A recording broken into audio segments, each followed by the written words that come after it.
Ce texte parle de l'évolution de la religion chez les êtres humains.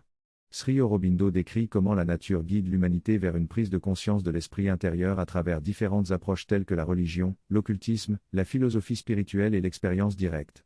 Au début, l'humanité a une perception vague de l'infini et de l'invisible, similaire à celle des animaux. Cette perception instinctive est utilisée par la nature pour éveiller une possibilité divine plus profonde chez l'être humain. On observe que les animaux réagissent différemment en présence de lieux sacrés ou de musique spirituelle, ce qui suggère qu'ils ont également une sensibilité à ces réalités plus profondes.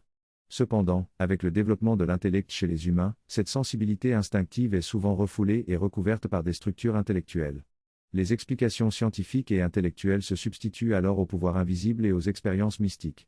Les éléments spirituels sont encore présents, mais les éléments occultes et mystiques diminuent en importance.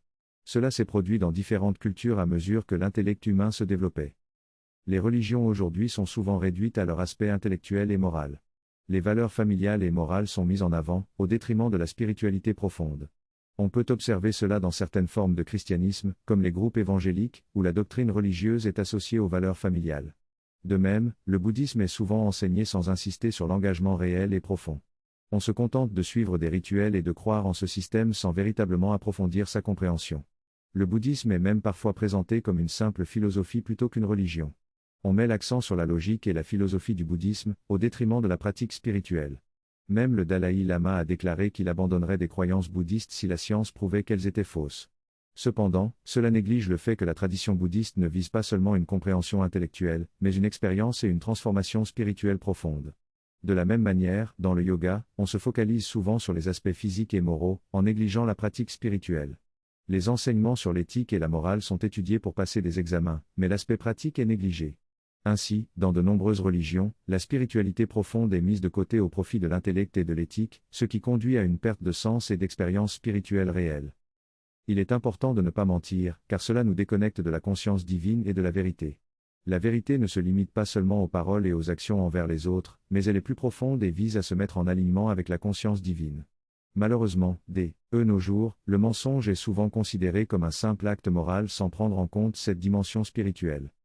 Lorsqu'il s'agit de la pratique du yoga, certaines écoles permettent d'obtenir une certification en seulement 15 jours, tandis que d'autres exigent de vivre les valeurs du yoga pendant 5 ans avant de pouvoir enseigner.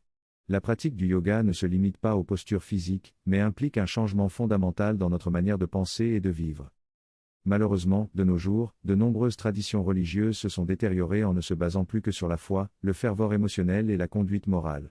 Les institutions religieuses sont souvent confrontées à des scandales de comportements immoraux de la part de leurs membres, ce qui remet en question leur capacité à maintenir leur intégrité. Il y a une tendance à séparer les différents éléments de la religion, de l'occultisme et de l'expérience mystique, ce qui conduit à leur fragmentation. Cette fragmentation est la conséquence de l'intellectualisation croissante et de la superficialité de notre époque.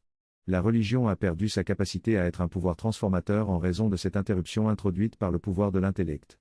Les trois composants de la religion, de l'occultisme et de l'expérience mystique suivent désormais leur propre chemin de manière séparée et indépendante. Cela soulève des questions sur le devenir des religions à l'avenir et comment elles évolueront après cette période de fragmentation. Le temps viendra où cette ère prendra fin et il sera intéressant de voir ce qui émergera ensuite. Au cours des 100 dernières années, il y a eu une prolifération de différentes variations de religions et de courants occultes dans l'Ouest. Les écoles ou les lignées occultes ont connu une période de grande émergence avant de se replier et de réapparaître progressivement aujourd'hui. On trouve également des courants mystiques qui rejettent à la fois l'Église et l'occultisme. Ces courants se forment autour de mystiques qui vivent une conscience spirituelle plus profonde, sans hiérarchie ou organisation institutionnelle. Cependant, il est fréquent que ces groupes perdent de leur puissance après la mort du mystique fondateur, à moins qu'il y ait suffisamment de disciples qui ont pu eux-mêmes atteindre cet état de conscience. Dans certains cas, un groupe peut créer une institution pour gérer ses activités, mais cela peut conduire à des divisions après la disparition du fondateur entre ceux qui restent fidèles aux formes et ceux qui cherchent l'expérience spirituelle. Nous assistons aujourd'hui à une complète négation de la religion et de l'occultisme par la science et l'intellect, qui se présentent fièrement comme sceptiques envers tout ce qui est supraphysique, superstitieux ou religieux. Cette phase est décrite comme une crise de l'intellect superficiel, une dernière explosion avant l'effondrement. Cependant, certains scientifiques y ont tenté d'explorer ces phénomènes ont été marginalisés ou ont renoncé par peur d'être ostracisés. Il est intéressant de noter que certains scientifiques ont réussi à prouver l'existence de phénomènes supraphysiques, mais ils ont été écartés par la science conventionnelle ou ont choisi de se retirer de ces explorations par crainte d'être marginalisés. Ainsi, la phase actuelle est caractérisée par un intellect superficiel qui rejette toute notion supraphysique sans véritable vérification. Cette phase est décrite comme une maladie qui donne une dernière explosion avant de s'effondrer. Cet extrait met en évidence le déni de la science envers des phénomènes tels que les pouvoirs psychiques et les perceptions subliminales.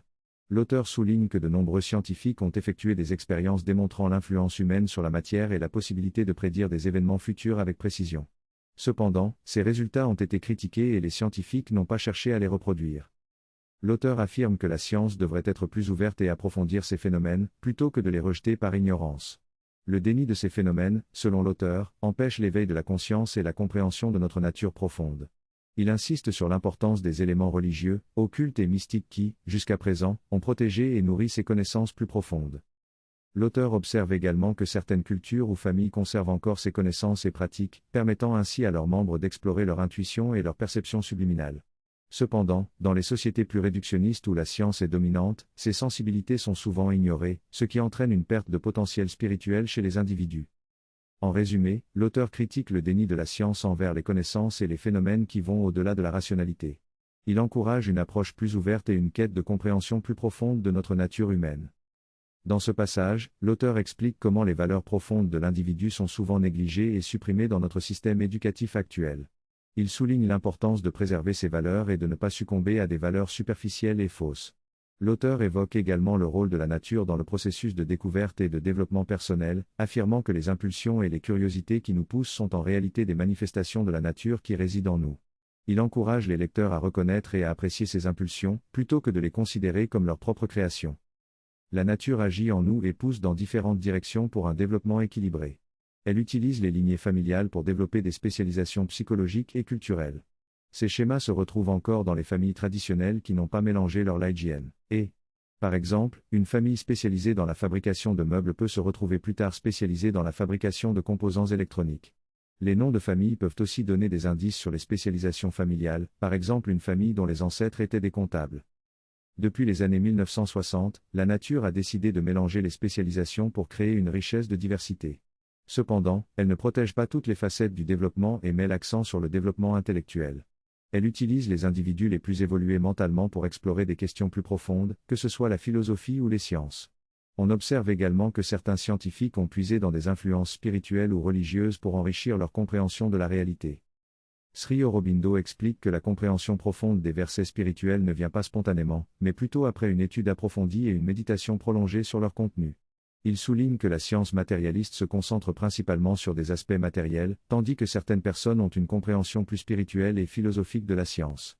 Il affirme que ceux qui avancent dans la science sont ceux qui ont une intuition plus profonde et une conscience spirituelle.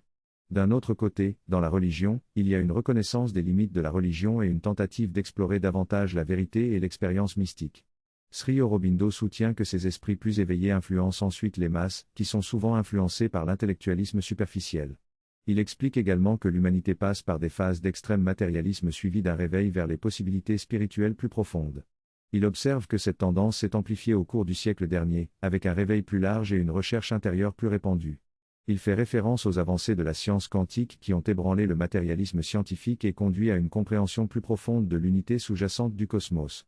Il souligne le passage de l'époque de l'intellectualisme triomphant et du matérialisme à une époque de recherche intérieure et spirituelle. Il observe également que ces transformations sont le fruit d'un processus naturel conduit par la nature elle-même et inévitable. Dans cet extrait, l'auteur discute de l'évolution du développement spirituel et de la conscience intérieure. Il mentionne que de nos jours, il est devenu évident que l'intellect et les approches matérialistes ont échoué à apporter un sens profond à nos vies. Ainsi, de nombreuses personnes se tournent vers une découverte du soi intérieur et cherchent à trouver des valeurs et des significations plus profondes. Ce phénomène est également observable dans le monde des affaires, où l'authenticité et l'alignement des valeurs sont devenus des éléments clés de réussite. L'auteur souligne également une nouvelle tentative de vivre une expérience mystique dans le contexte actuel, car il n'est plus possible pour la plupart des gens de se retirer du monde extérieur et de vivre une vie monastique traditionnelle. Toutefois, l'auteur soulève la question de savoir comment vivre selon ces nouvelles valeurs dans un monde moderne et matérialiste. Il donne l'exemple d'une personne qui, après avoir exploré les traditions chrétiennes et yogiques, a décidé de vivre comme un moine dans sa vie quotidienne en servant les plus démunis. L'auteur souligne que le véritable monachisme réside non seulement dans l'apparence, mais surtout dans les actions et les intentions d'une personne. Dans cet extrait, l'auteur discute du concept de monachisme et de son évolution dans la société moderne.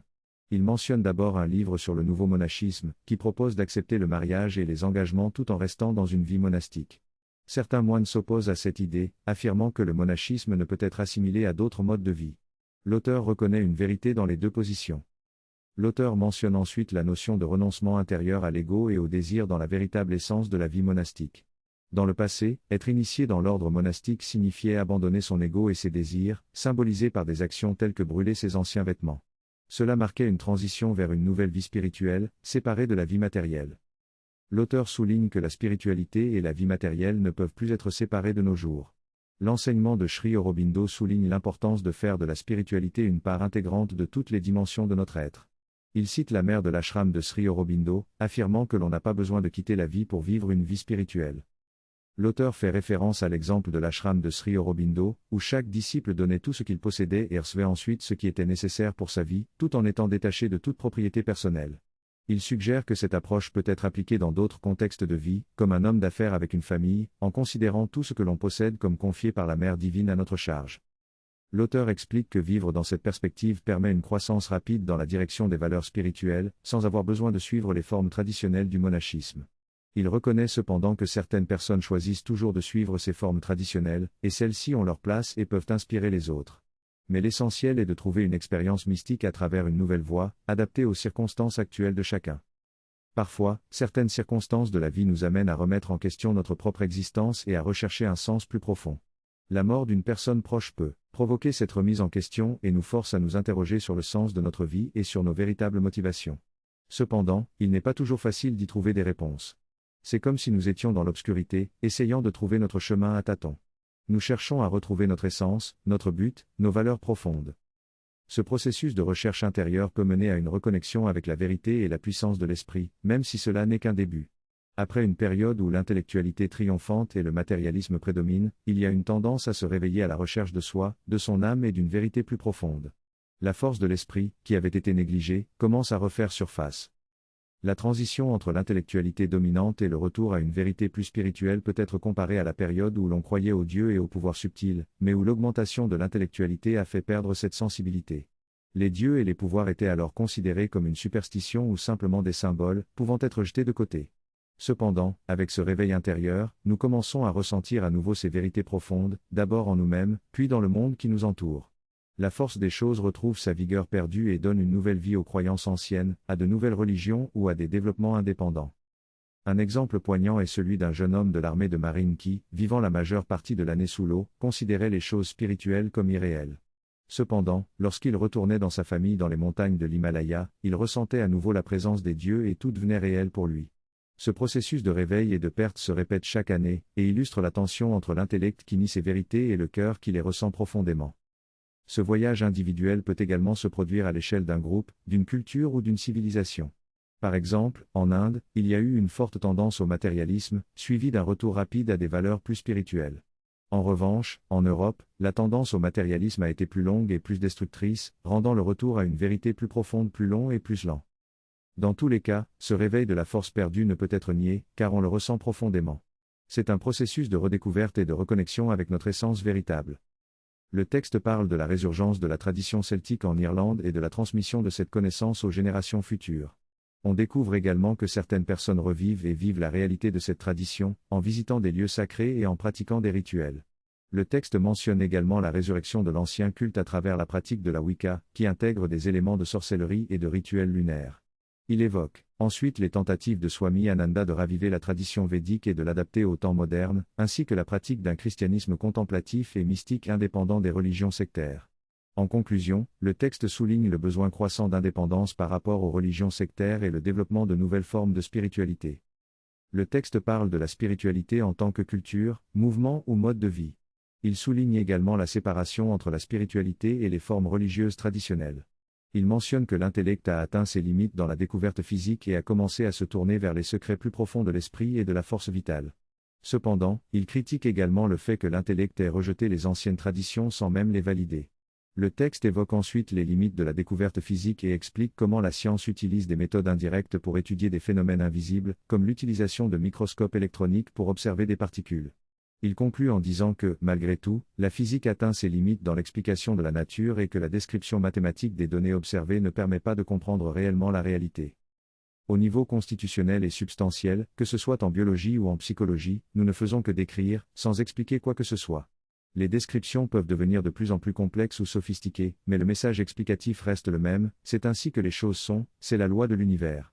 Pourtant, ce qui crée cette loi, nous l'ignorons.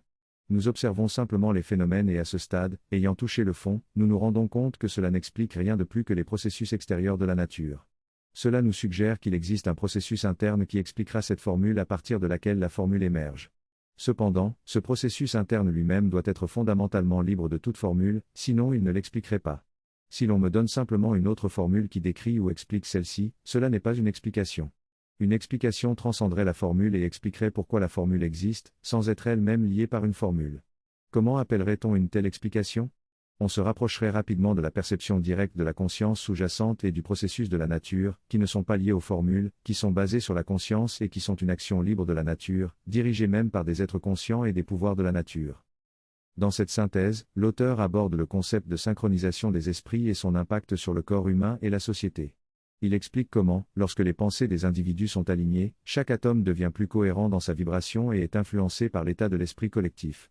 Cela signifie que l'esprit collectif de l'humanité influence la Terre entière, et que des espaces locaux sont influencés par l'esprit collectif des espaces locaux. L'auteur souligne également l'importance de la cohérence mentale pour la santé physique, car lorsque les pensées sont plus cohérentes, les atomes du corps se alignent et synchronisent, ce qui améliore les fonctions biologiques et réduit les maladies.